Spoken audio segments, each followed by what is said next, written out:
Pai, estamos, ó Pai, diante da Tua presença, clamando pelo Teu sangue, ó Pai. Usa o Teu Filho como boca profética neste lugar, Senhor. Deus, ó Pai, que seja o Teu Filho, Pai, mas seja o Teu Espírito Santo falando através da boca do Teu Filho neste lugar. Te agradeço por tudo, em nome do Senhor Jesus. Amém. Amém. Amém. A igreja pode se sentar.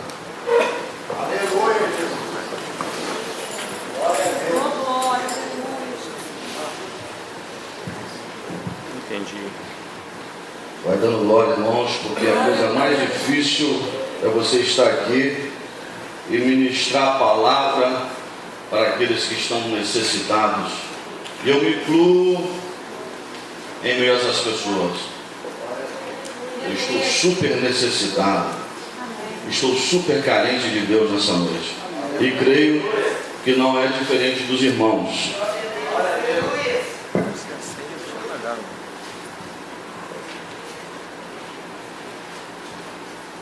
Abra sua Bíblia, vejam sentado.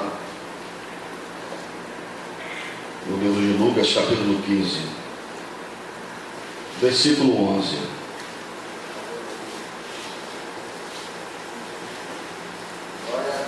Lucas, capítulo 15, versículo 11. Você que está com a palavra de Deus nas mãos e tem alguém próximo a você aqui que está sem a Bíblia, compartilhe a palavra dele, a palavra de Deus com ele agora.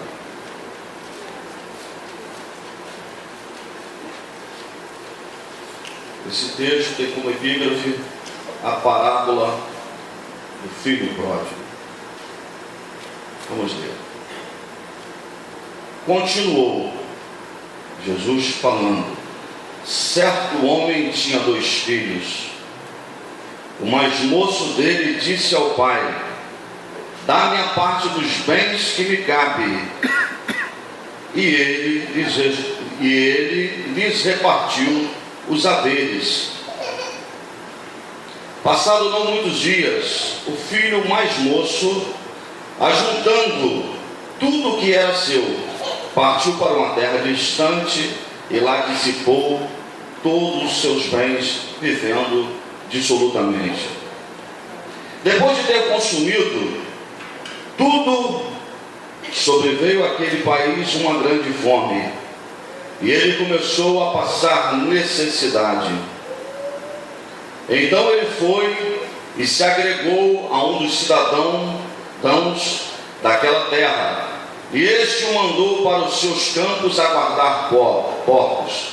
Então ele foi, ali desejava ele fartar-se de alfarrobas, vagens, que os porcos comiam, mas ninguém lhe dava nada.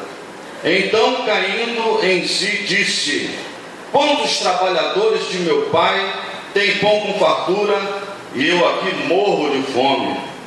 Levantar-me-ei, e irei ter com meu pai, e lhe direi: pai, pequei contra o céu e diante de ti.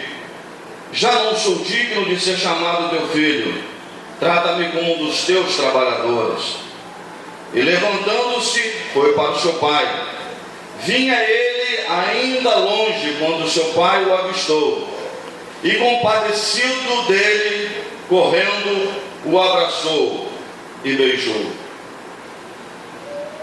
E o filho lhe disse: pai, pequei contra o céu e diante de ti, já não sou digno de ser chamado teu filho. O pai, porém, disse aos seus servos: trazei depressa a melhor roupa, vestiu, ponde-lhe um anel no dedo e sandália nos pés.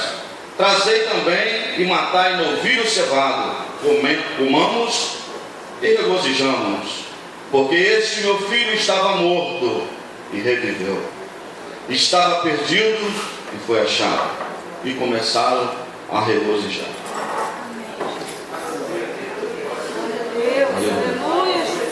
Esse meu filho que estava morto, Glória a Deus, e reviveu, estava perdido e foi achado. Esta parábola, amado, do filho pródigo, ela faz parte de uma trilogia. Ela faz parte de 3 parábolas que o Senhor vinha narrando.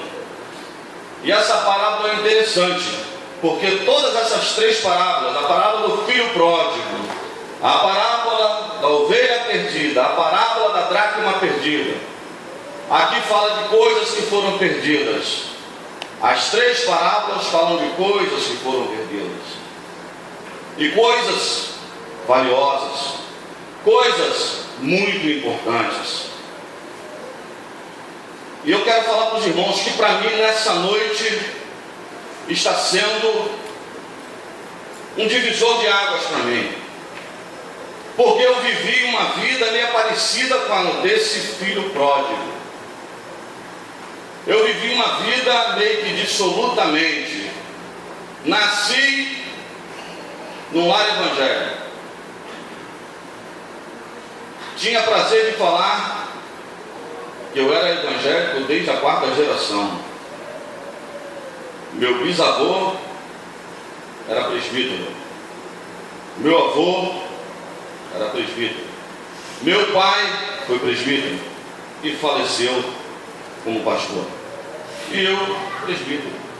Eu tinha prazer em falar que eu pertencia a uma família que era crente desde a 4ª geração. Mas em meio a essa formação, em meio a tudo aquilo que eu tinha aprendido, no meio do caminho eu resolvi a conhecer coisas que não era para mim conhecer. Eu resolvi a fazer coisas que não era para mim fazer. Eu resolvi a experimentar tudo aquilo que não era para mim experimentar. Eu tinha uma formação, o meu pai tinha me ensinado, o meu pai tinha se doado por me ensinar o caminho do Senhor Jesus. E interessante que quando o presbítero Marcos leu a palavra, ele falou de Josias, o rei Josias. Ele foi colocado ao trono ainda criança, e ele foi feliz em falar que não precisa ter uma idade avançada ou ser jovem. Josias foi ao trono ainda como criança.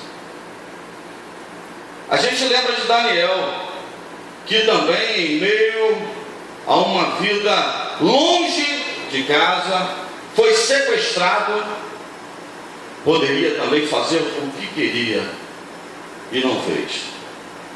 E eu fiz tudo aquilo que não era para fazer. E hoje eu estou louvando a Deus, porque tem 5 anos, amados irmãos, que eu não prego. Tem 5 anos exatamente que eu não prego. A última vez que eu preguei foi quando eu entrei nessa igreja. E eu queria hoje falar sobre isso. Adentrou na minha vida um bloqueio. E nada fazia com que eu pregasse. Mas sábado, sexta-feira, nós tivemos um passeio. E nesse passeio Deus falou muito ao meu coração. E usou o pastor Neemias como nunca usou. E falou que Deus estava fazendo algo na minha vida. Eu sabia que Deus estava fazendo. Eu sabia que Deus estava tirando todo o trauma que tinha sido gerado na minha vida, para que eu não pregasse a palavra de Deus, porque eu conheço o meu chamado, eu sei quem eu sou. Eu prego fora, eu prego em célula, eu prego em reunião de lá, eu prego em tudo quanto é lugar. Eu tinha um bloqueio de pregar na igreja. Mas isso está caindo em nome de Jesus. E essa parábola que fala sobre 3 parábolas, fala sobre o pródigo. Às vezes você não sabe o que realmente quer representar essa palavra pródigo.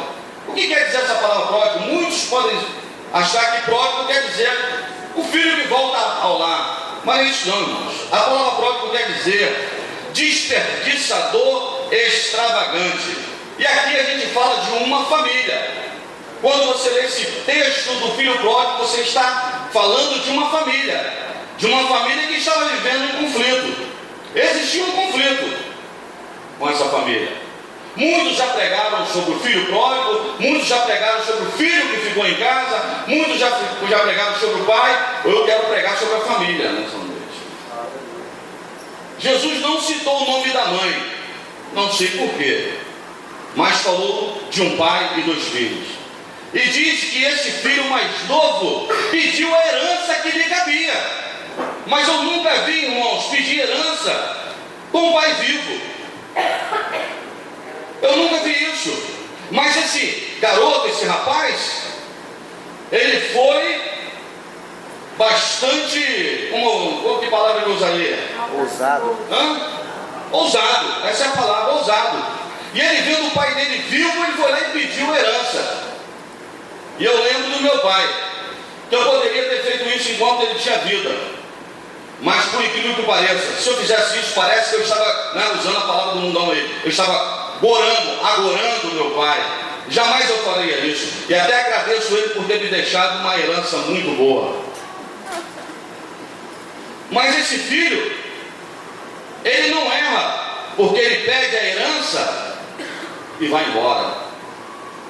Ele não erra porque ele saiu de casa. Ele erra, na verdade, porque ele saiu na hora errada.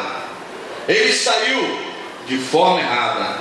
Ele saiu com motivações erradas. Nós sabemos, irmãos, que os filhos, mais cedo ou mais tarde, eles vão sair da nossa casa. Quantos têm filhos, que já saíram de casa? Eu sou um. Eu casei e saí de casa. Os filhos, mais cedo ou mais tarde, vão sair de casa, irmãos. Uns para estudar fora, outros para trabalhar, outros porque se casou, que foi o meu caso, o caso de quase que todos aí. Mas enfim, os filhos, quando vivem na casa do pai, eles vivem como se eles estivessem num motel. E num hotel 5 estrelas. Eles vivem como... Levanta a mão, o pai... Pois não. Levanta a mãe já corre para o lado dele. Eles são hóspedes de 5 estrelas. E o mais interessante é que depois disso tudo, eles se casam ou saem de casa e não pagam a conta. Eu fui assim. Eu saí de casa e não paguei a conta. E é interessante que, só para descontrair, que de vez em quando meu pai me pedia um dinheiro emprestado. Eu falei, tem alguma coisa aí? Eu falei, tem, pai. E eu dava. Passava um certo tempo, eu lembrava ele. Para quê, irmãos? Para que eu lembrava aquilo? Pai, que dinheiro que o senhor me deve? Ele falava assim, meu filho, senta aí. Aí eu falei, meu filho, vamos fazer as contas aqui. Eu falei, pai, para. Fica com o dinheiro. O dinheiro é do senhor. Irmãos, eu tenho 2 filhas, uma de 11 e uma de 8. Eu de vez em quando faço isso, pastor. Por quê? Porque a gente lembra do pai e a gente reproduz isso. A gente reproduz isso. E o erro do filho foi o quê? Foi sair na hora errada. Mais uma vez eu estou falando, sair de forma errada e sair com motivações. Motivação está no coração, amado. E sair com motivação errada. Quando você sai na hora errada, você perde. Quando você sai de forma errada, você desce. E quando você sai com motivações erradas, você se quebra. Esse filho, amados irmãos, ele saiu de casa porque ele já não aguentava mais a autoridade do pai. Ele queria ficar distante da autoridade do pai. Ele já não aguentava mais a supervisão que o pai tinha sobre a vida dele. Ele não queria mais isso na vida dele. E o que ele fez? Ele pegou a parte que lhe era devido e saiu. E a Bíblia fala que ele gastou dissolutamente. E às vezes você fica perguntando, o que será também que significa essa palavra dissolutamente? Essa palavra significa irresponsavelmente, ele torra todo o dinheiro. Quando você não anda segundo a autoridade, quando você não quer ser supervisionado, você se quebra. Quem quebra princípios se quebra, a palavra de Deus fala. Como está hoje o seu coração nessa noite? Como que encontra o seu coração nessa noite? Quebrado? Como se encontra a tua vida nessa noite? Despedaçada? Como se encontra o seu casamento nessa noite? Como que anda a sua vida, o seu matrimônio? Como que anda as suas finanças? Chegou ao fundo do poço? Amados, esse garoto, esse rapaz, tinha chegado ao fundo do poço. Mas ele lembrou que ele tinha um pai. E ele sabia quem era, irmãos. Nós sabemos o pai que nós temos. A Bíblia fala que se você pedir alguma coisa, se você pede pão ao seu pai que é daqui da terra, ele jamais vai te dar pedra. Assim é o nosso Pai do céu. E aquele rapaz, ele sabia o pai que tinha. Ele sabia que por mais que ele tinha pego aquela parte que ele devia com o pai vivo e tinha gastado todo aquele dinheiro, ele sabia que se ele voltasse, o pai o receberia. Quantas pessoas nessa noite não estão precisando de voltar à casa do Pai? Quantas pessoas nessa noite não estão necessitadas de chegar diante do Pai, se humilhar, se vergar diante dele e dizer: Pai, eu pequei contra os céus, pequei contra ti, mas estou aqui, eu entendo, eu creio. O Senhor é fiel e justo para perdoar os meus pecados. Glória a Deus.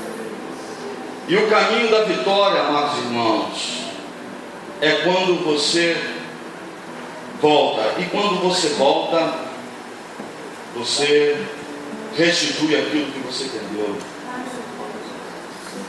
Você reconhece que você estava errado, pede perdão e o Senhor perdoa. Nessa noite eu queria chamar você nessa noite, que porventura está passando por um problema na sua vida, no seu casamento, problemas financeiros. Quantas pessoas estão passando, precisando de uma resposta de Deus? Eu queria chamar você aqui à frente. Eu queria até pedir que a igreja se colocasse de pé. Eu queria fazer esse apelo a você. O pastor vai estar orando por você. O pastor vai estar intercedendo por você nessa noite. Você que precisa, você que necessita de uma resposta de Deus nessa noite. Você que precisa voltar para a presença de Deus e falar: Deus, eu errei, mas eu estou aqui. Eu lembro que um dia eu entrei dentro do meu quarto, coloquei o joelho no chão e falei com Deus: Deus, para mim chega. Eu não aguento mais. Irmãos, poucas pessoas sabem. Eu, com a idade de 23 anos, era difícil alguém achar que era mais esperto do que eu. Quando a pessoa achava que estava me dando uma volta, eu já tinha dado 3, 4 nela. Fui pedido de morte. Aí quem olha assim, não, Marcos Joel, o que é isso? Irmão, já passei por isso. E quem sabe o teu problema não seja maior do que foi o meu. Mas uma coisa eu fiz. Eu falei: Senhor, só o Senhor que pode mudar minha vida. E aquele Senhor que mudou a minha vida, irmãos, que me tirou do lamaçal do pecado, que me tirou das trevas e me colocou diante da sua maravilhosa luz, Ele se encontra aqui nessa noite. Ele está aí, do teu lado aí. E se você deixar os seus ouvidos abertos e sensíveis ao seu coração, Ele vai falar. É verdade. Você precisa voltar. E esse jovem, ele voltou depois de muito tempo, irmãos. A Bíblia fala que ele gastou o dinheiro dele todo. Ele estava numa situação muito difícil. Eu creio que as suas roupas já não eram mais novas, porque até então ele já estava mexendo com porcos. Eu creio que nem dinheiro para comprar alguma coisa que pudesse fazer a barba. E ele estava desfigurado, irmãos. Mas o pai desse garoto, o pai desse rapaz, nunca deixou de o esperar. E a Bíblia fala que de longe o pai o avistou e o reconheceu. Irmãos, não importa o jeito que você se encontra nessa noite, eu quero falar para você que o Pai está olhando para você, o Pai está te reconhecendo, Ele está esperando você chegar, porque uma grande festa Ele vai fazer para você nessa noite.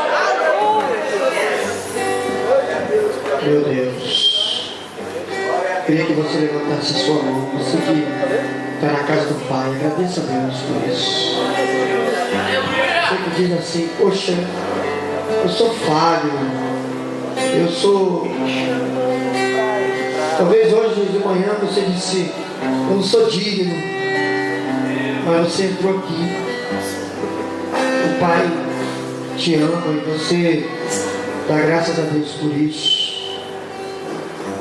O pastor Roberto vai louvar o Senhor e o Espírito Santo vai te tocar. Você que está distante, ou quem sabe se sentindo distante da presença de Deus, Deus vai te chamar, vem até aqui agora, para você receber o anel, o vestido, a roupa nova, e o Senhor vai fazer uma festa para você. Teu Pai está te esperando hoje. Você crê nisso? Você crê que tem alguém aqui que está recebendo essa mensagem de Jesus? Sabe que tem gente que já pensou